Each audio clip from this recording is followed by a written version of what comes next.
বাবা ভাঙা আবু সাহেব, তোমরা কি আমার আবু সাহেব দেখেছ? নাই বাবা, তুমি কি দেখেছ? নাই আবু সাহেব, মাকে একা করে কোন গেলে আবু সাহেব? 2024 সালে এই দেশে আন্দোলন আন্দোলন আন্দোলন, আমার বাবা আবু সাহেব হাল ঘরে ঘুরে গেল না, ভাঙালে ঘুরে গেল। মা ভাগো, তুমি আমার জন্য আল্লাহর কাছে দোয়া করিও, আমি যেন সাজা হতে পারি। আমি তো মূর্খ শিক্ষক মানুষ, কিছু বুঝতে পারলাম না। আমি আমার বাবা আবু সাহেব বললাম, বাবা বাবা রে আন্দোলন আবার কি?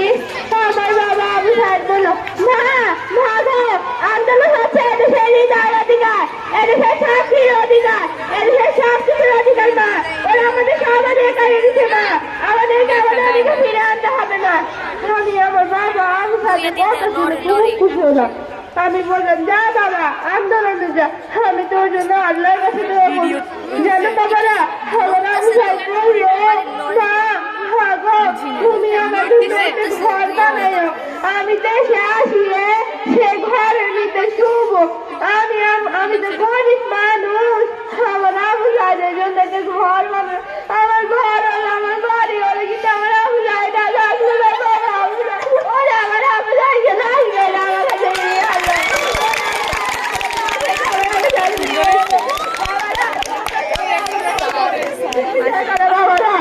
বাবারা তুমি সবাই আমার আবু সাহেবের খুশি বিষয় করো। তুমি আমার আবু সাহেবের খুশি বিষয় করো। আমার আবু সাহেব না সব নামাজ পড়তো, আল্লাহর কাছে ভালো দোয়া চাইতো। তোমরা সবাই 5 ওয়াক্ত নামাজ পড়ে আমার আবু সাহেবের জন্য ভালো দোয়া করবা।